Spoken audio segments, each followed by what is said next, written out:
Non-stop Vikings talk. It's Purple Daily on Score North and ScoreNorth.com. Purple Daily, presented by Surly Brewing Company.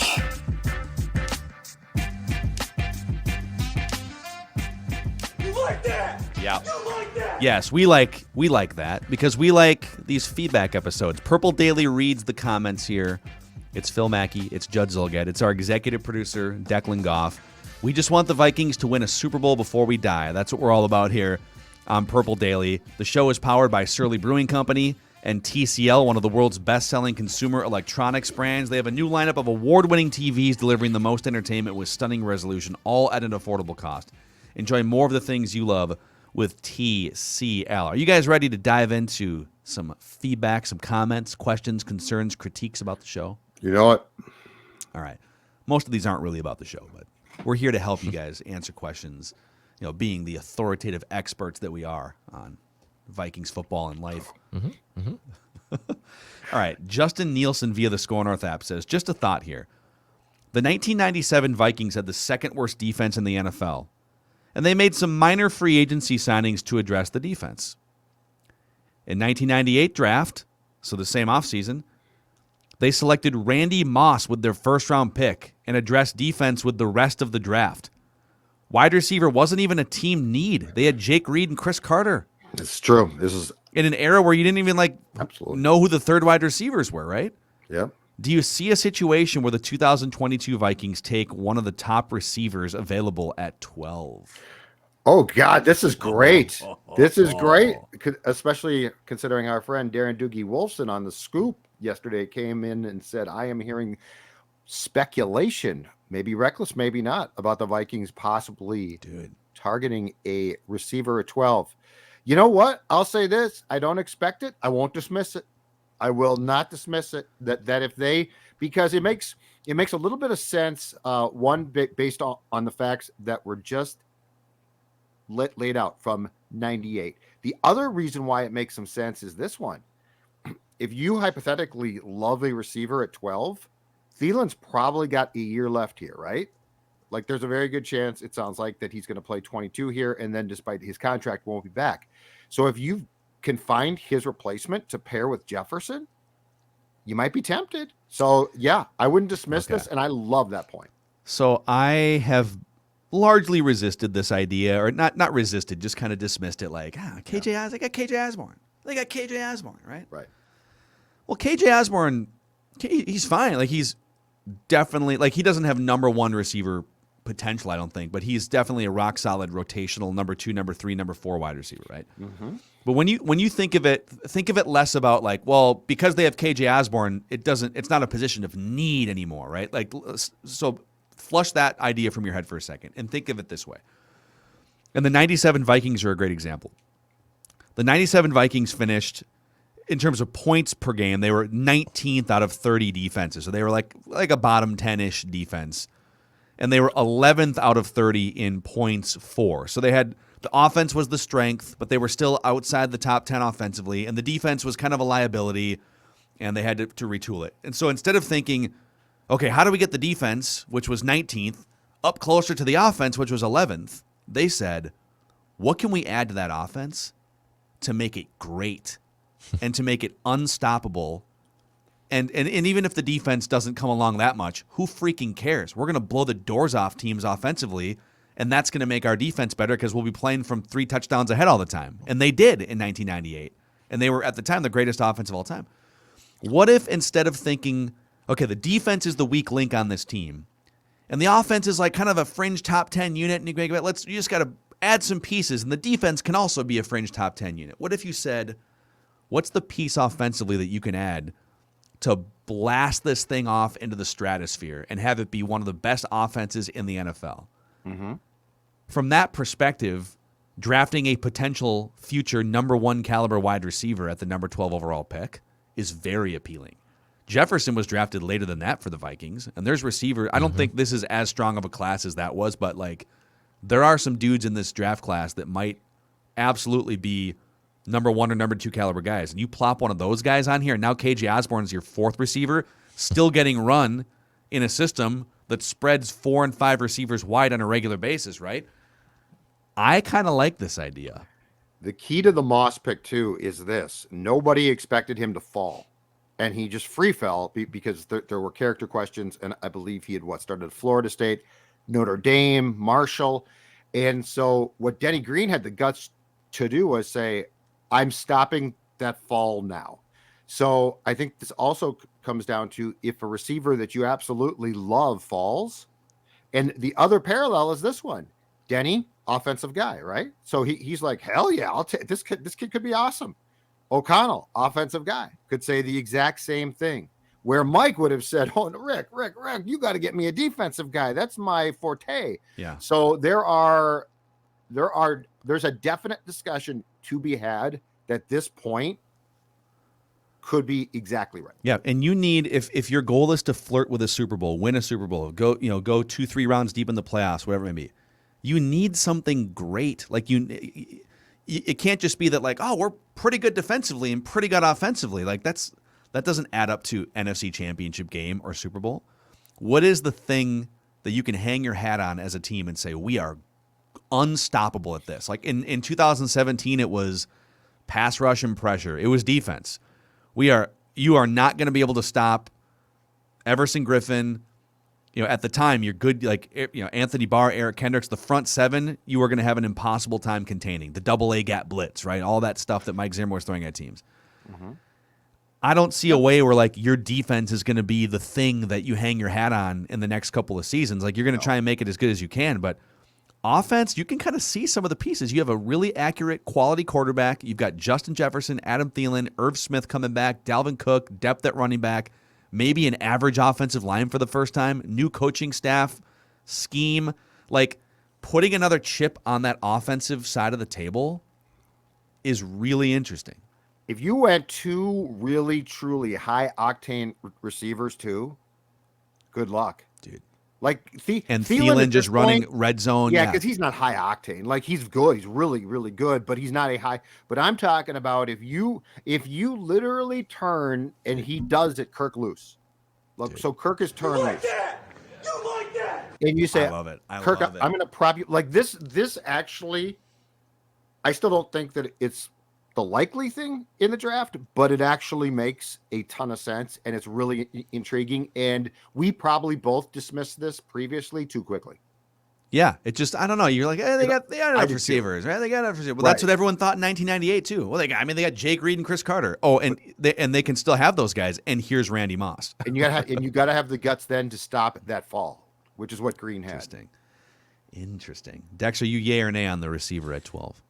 I can be convinced into it. I mean, it's a playmaker, and you can never have you need to have as many playmakers as possible in today's NFL. And yeah, KJ Osborne's developed. He's a nice third wide receiver. I mean, it was obvious that they were going to take Jefferson when he started to fall, and the Eagles passed on him.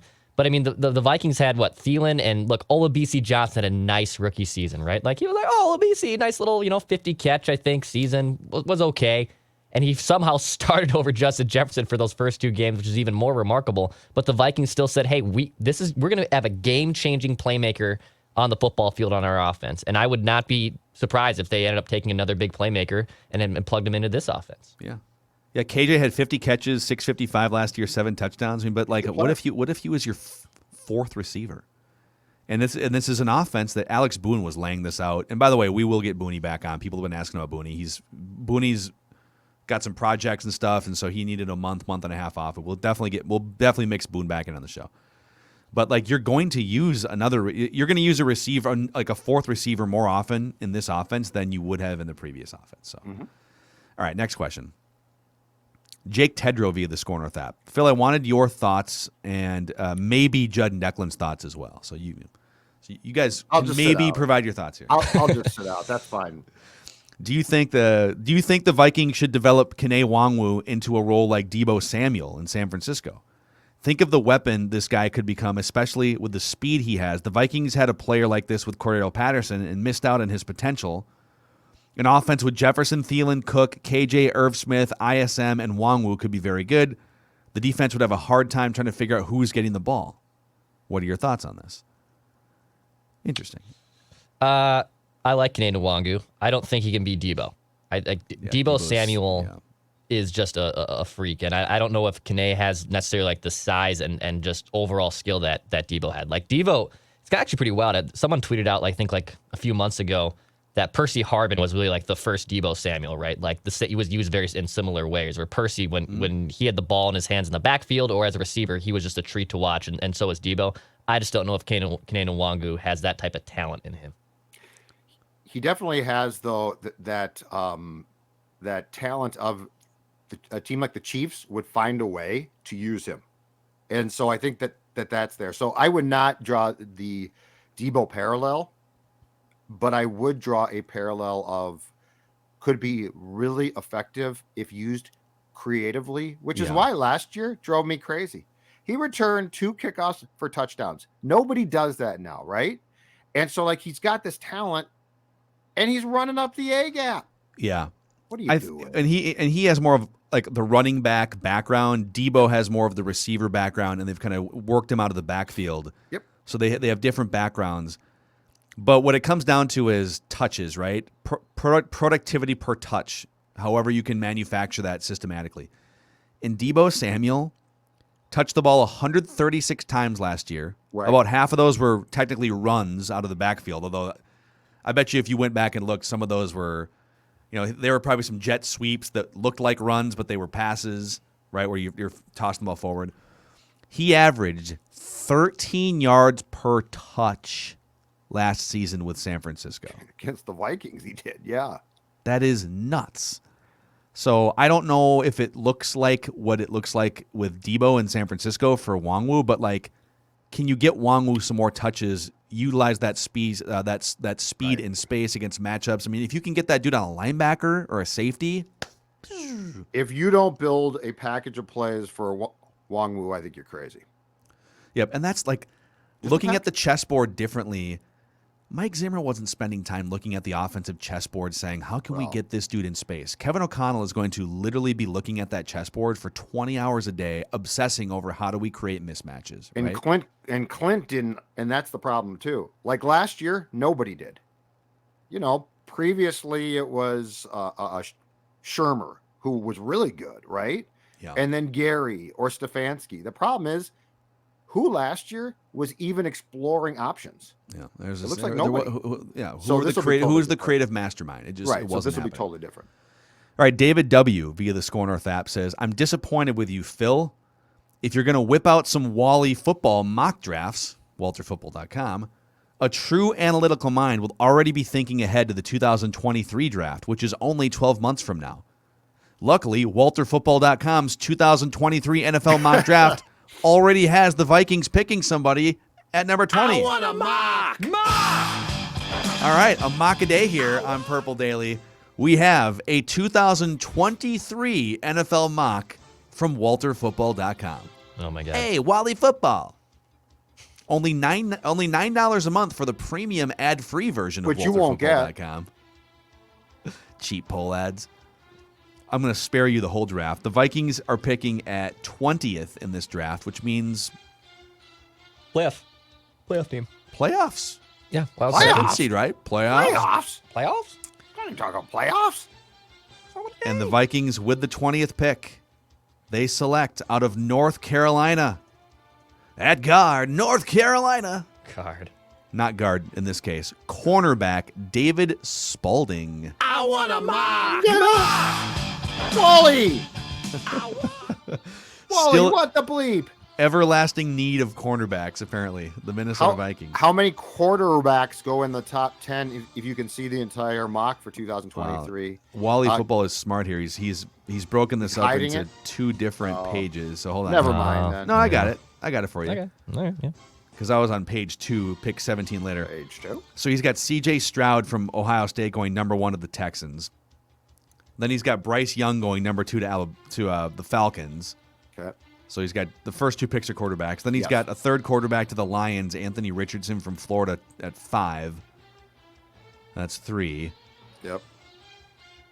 And we're scrolling. Oh, wow. No more through the first 16. Oh, wow. Okay. Okay. What a grinder, whoever this Walter is, and his staff of other people named Walter. I think you have to be named Walter to analyze football on You this have to, website. yes. Yeah, it's just it's a roving gang of Walters. That's it. There's 3 quarterbacks. All of them are in the top 5 in 2020. Interesting. So there you have it. I want a mock. Thank you. Thank you. We should try to get Walter football to the live Purple Daily Surly draft party Oh my on God. Thursday, April 28th. Wouldn't that be great? Oh, do you think he'd come out and share his knowledge for? I don't know. And I don't then- even know where he lives. And then he would mock draft all the Surly beverages. First overall down. Number do you 1 do to that? Judd. Number 2 to Judd. Number 3 overall to Judd. No, but I mean, how do you do that? That's so right? difficult. It's tough. And then here's the thing. At that very draft party, we've got a rookie making his first appearance, or hers. I don't know. Before I die, a beer brewed especially for this event. Doors open at 3. We start at 6. We go until the draft is done, and you can join us. And here's the best part. So, special beer, because we all, of course, want the Vikings to just win a Super Bowl title before we die. That's being brewed for this event. And you can join us. And now you're saying, oh, this sounds great, Phil, Declan, and Judd, but how much is it going to cost me to walk in that door? How much, Phil Mackey, am I going to have to pay to walk in the door at Surly Brewing to join this great event? It's free. You can just walk in. You can support us by walking in the door, and then we will support you by hopefully entertaining you during the NFL draft. It'll be a blast. And then show us your cans also on Exactly social media right. leading up to it. You like this? By the way, Like this? Walter Football Yep. lives in Pennsylvania. His name is Walter Cherapinski. Are you And stalking apparently him now? he finished 7th place in the 2020 Westgate Sportsbook NFL Super Contest. So guy knows what he's doing. It's one of the big NFL annual betting contests. Yeah. Do you think we're talking a good-sized house here, a small house, or a trailer?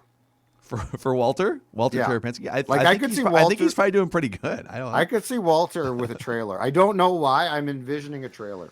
I don't know if Federated helps online mock draft businesses. They probably don't, but they help all sorts of other businesses maximize their success. You can check them out at federatedinsurance.com all throughout the month of April too. They're preaching it, so it's Safe Driving Month awareness, Safe Driving Awareness Month, I should say. And so, there's a lot of things out of our control, but something that's in our control is just how much attention we pay to the road and how safe we drive. So, Federated's encouraging us to make it home safely tonight, drive safely, be with your loved ones, your mock drafting friends. And, federatedinsurance.com. Did you just say your loved one / your mock drafting? Yeah. Honey, I'm home. Time to mock, Gotta mock. kids. Yep, Gather gotta around the mock. kitchen table. We're gonna I mock. want a mock. All right, Mike, let's see here. Where are we at? Mike Reynolds via the Score North app says, I discovered Purple Daily about a month ago, and now I'm hooked. Thank you. Finally downloaded the Score North app, and I'm pumped to be an everyday listener. Mike, welcome aboard, man. Mike. I guess you can call me a diehard transplant Vikings fan because I live in eastern Kentucky, but my father and his 2 brothers are born and raised in Chicago back in the Purple People Eater days.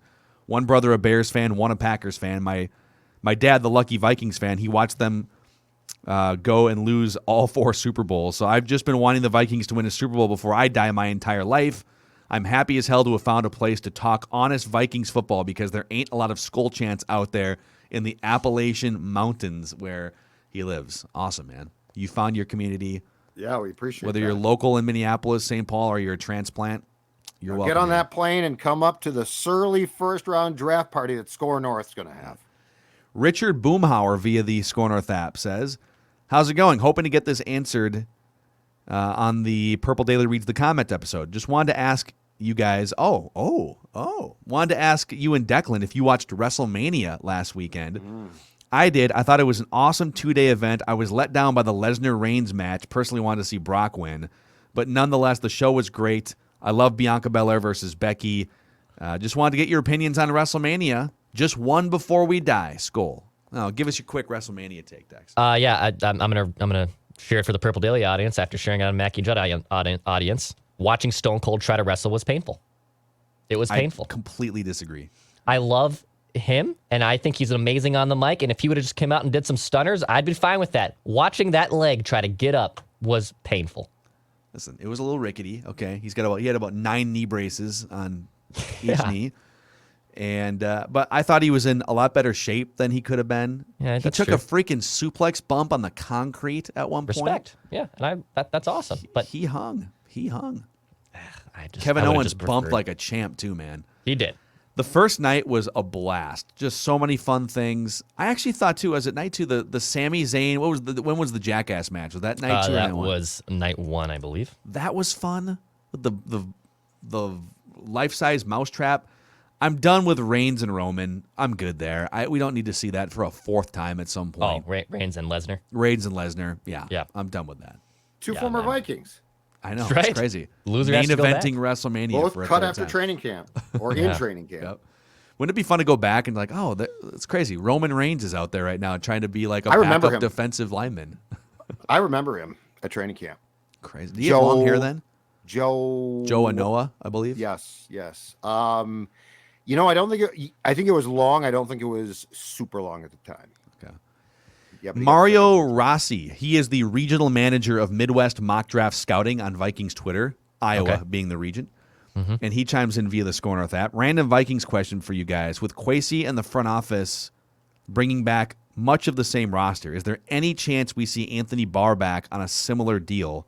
His injury history and diminished market overall, age included, can be an indicator that Minnesota is one of the only spots that would still want him. With Danielle Hunter and Harrison Smith back, maybe Barr feels like he'd take minimal money to play with his guys. I just feel like so his void years have already kicked in. I can't remember, it's 1 or 2 void years, but they're paying dead cap money in void years to him right now. I don't know.